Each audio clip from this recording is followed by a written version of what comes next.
जब आप इस तरह से करेंगे और उसके ऊपर कोई जिन्नात होगा, वो चाहे खबीस जिन्नात ही क्यों ना हो, वो मरीज के ऊपर हाजिर हो जाएगा। जब हाजिर होगा तब की कैफियत ये हो सकती है कि उसकी बार बार पलकें झपकने लगे, या हाथ कपकपाने लगे, या उसकी आंखें बिल्कुल बंद हो जाए और वो पीछे को गिरने लगे। तो ये सारी कैफियत है मरीज के ऊपर जिन्नात की हाजिरी की। जब आपको ऐसा लगे तब आप जो आपने शहादत की उंगली पर पढ़ करके दम किया है, उसी शहादत की उंगली से आपने उसके चारों तरफ दायरा बनाना है।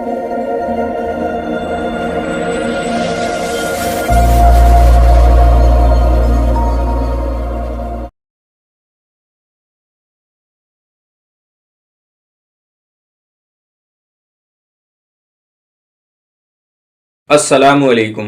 मेरा नाम है मोहम्मद शादाब और आज मैं एक और वीडियो लेकर हाजिर हुआ हूं। और आज की इस वीडियो के अंदर मैं जादू और जिन्नात का इलाज बताऊंगा। अगर किसी के ऊपर खबीस जिन्नात है तो वो शख्स भी अपना इलाज कर सकता है। इलाज 11 दिन का रहेगा और इंशाअल्लाह 11 दिन में मुकम्मल वो शख्स सेहतियाब हो जाएगा। उसका जादू का मसला हो या जिन्नात का मसला हो, इंशाअल्लाह वो मसला उसका ख़त्म हो जाएगा। अब ये आज का जो अमल मैं यहाँ बताऊंगा, जो इलाज का तरीका बताऊंगा, वो हर एक शख्स कर सकता है, यानी कि हर एक आम शख्स भी उसको कर सकता है, किसी तरह की कोई परेशानी नहीं है। और एक आमिल के लिए भी इसके अंदर तरीका होगा, यानी कि जो आमिल चाहता है कि मैं मरीज के ऊपर जिन्नात की हाजिरी करूं, उससे बातचीत करूं, उसके बाद उसका इलाज करूं, तो इंशाअल्लाह उसका भी तरीका इस वीडियो के अंदर आपको मिलेगा। बात करते हैं एक आम शख्स के ताल्लुक से, कि जो शख्स काफी वक्त से जादू के मुतालिक या जिन्नात के मुतालिक परेशान है, उसके ऊपर खबीस जिन्नात हो या किसी ने उसके ऊपर जादू कर दिया हो, तो वो शख्स किस तरह से अपना इलाज करेगा। इलाज का आप मुकम्मल तरीका देखें और जिस तरह से मैं यहां बताऊंगा इसी तरह से आप इसको इस्तेमाल करें तो इंशाअल्लाह 11 दिन में आप सेहतियाब हो जाएंगे। अब ये जो आप नक्श देख रहे हैं, ये 34 का नक्श है और इसको नक्श मुरब्बा कहा जाता है। ये आतिशी चाल से लिखा हुआ है। ये आपने जुमेरात के दिन या इतवार के दिन 11 नक्श तैयार करने हैं। इतवार के दिन या जुमेरात के दिन आप ये 11 नक्श तैयार करेंगे। किस तरह से आप इनको लिखेंगे वो तरीका आप देख ले। इसकी आतिशी चाल रहेगी और इसको आप लाल पेन से लिखेंगे।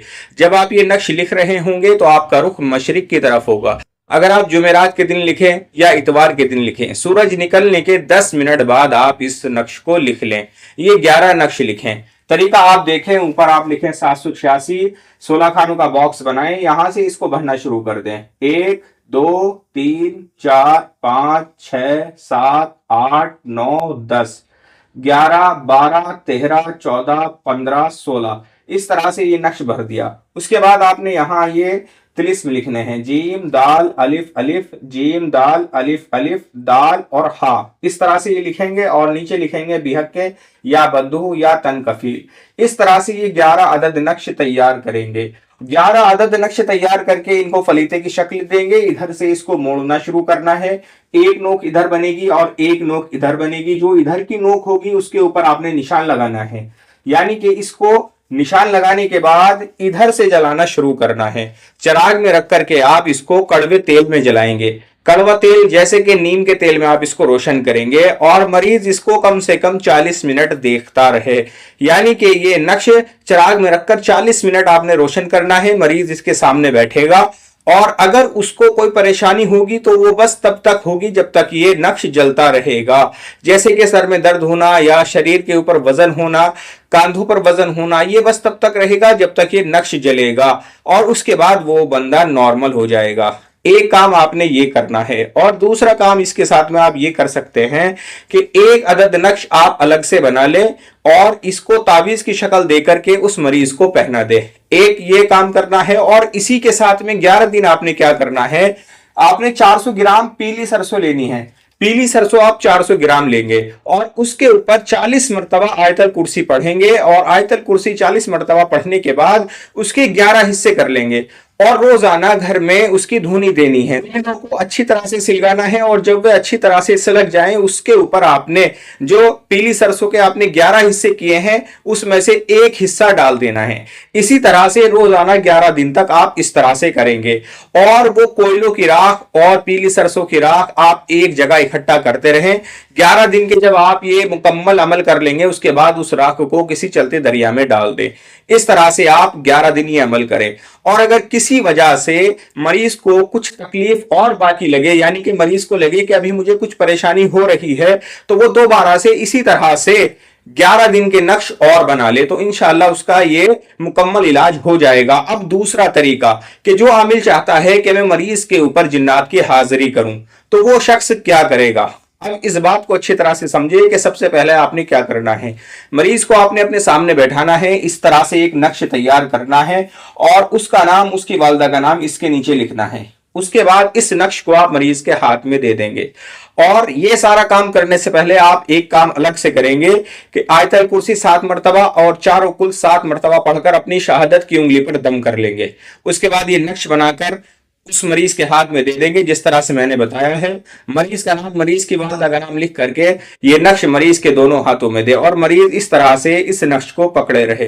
अब आपने क्या करना है, स्क्रीन के ऊपर जो आपको 4 आयतें नजर आ रही हैं, इन 4 आयतों को आपने 10 मरतबा पढ़ना है और मरीज के ऊपर दम करना है। फिर दोबारा से इन 4 आयतों को 10 मरतबा पढ़ना है, फिर मरीज के ऊपर दम करना है। फिर तिबारा से इन 4 आयतों को पढ़ना है और मरीज के ऊपर दम करना है। ये 4 आयतें हर मर्तबा 10 बार पढ़ी जाएंगी। 10 बार पढ़ा, दम कर दिया, फिर दोबारा से 10 बार पढ़ा, फिर दम कर दिया, फिर दोबारा से 10 बार पढ़ा, फिर दम कर दिया। जब आप इस तरह से करेंगे और उसके ऊपर कोई जिन्नात होगा, वो चाहे खबीज जिन्नात ही क्यों ना हो, वो मरीज के ऊपर हाजिर हो जाएगा। जब हाजिर होगा तब की कैफियत ये हो सकती है कि उसकी बार बार पलके झपकने लगे या हाथ कपकपाने लगे या उसकी आंखें बिल्कुल बंद हो जाए और वो पीछे को गिरने लगे। तो ये सारी कैफियत है मरीज के ऊपर जिन्नात की हाजिरी की। जब आपको ऐसा लगे तब आप जो आपने शहादत की उंगली पर पढ़ करके दम किया है, उसी शहादत की उंगली से आपने उसके चारों तरफ दायरा बनाना है। मान लीजिए मरीज बैठा हुआ है, उसके आपने चारों तरफ इस तरह से दायरा बना देना है। अब मरीज के ऊपर जो जिन्नात हाजिर हुआ है या जो कभी जिन्नात हाजिर हुआ है वो भागेगा नहीं, आप उससे अच्छी तरह से हम कलाम हो। बाज मर्तबा होता यह है कि जिन्नात मरीज के ऊपर हाजिर हो जाता है और आमिल घबरा जाता है कि पता नहीं ये किस तरह का जिन्नात होगा। तो आपने किसी भी तरह का डर खौफ नहीं खाना। मरीज के ऊपर जो भी शय हाजिर हुई है उससे बातचीत करनी है, किसी ने भेजा है या खुद कहीं से लगा है, बहरहाल जो भी वो उससे बातचीत करे। उसके बाद जो आमिल जिन्नात को बोतल में कैद करना जानता है वो इसी तरह से कैद भी कर सकता है जिस तरह से उसका तरीका है।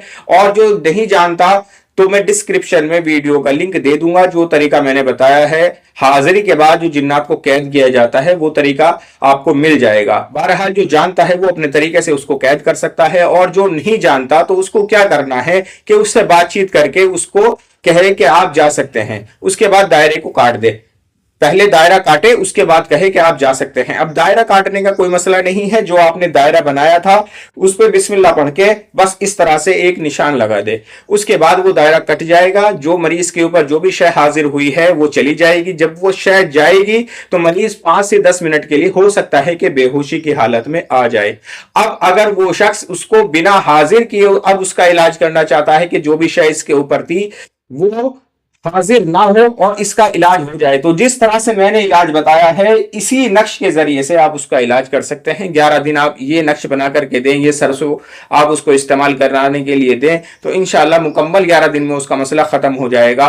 और जो शख्स आयतल कुर्सी नहीं जानता, यानी कि एक आम शख्स है वो इलाज करना चाहता है लेकिन आयतल कुर्सी उसको याद नहीं है, तो वो शख्स इसकी जगह पर, आयतल कुर्सी की जगह पर सूरह इखलास को इस्तेमाल कर सकता है। ये मुकम्मल अमल है, मुकम्मल इलाज का तरीका है। जो शख्स इसको करे तो इंशाअल्लाह वो सेहतियाब हो जाएगा। आज की इस वीडियो में इतना ही। और किसी ताल्लुक से आपका कोई सवाल है तो आप मेरे व्हाट्सएप नंबर पर मुझसे राब्ता करें या मुझे कमेंट करें। अस्सलाम वालेकुम।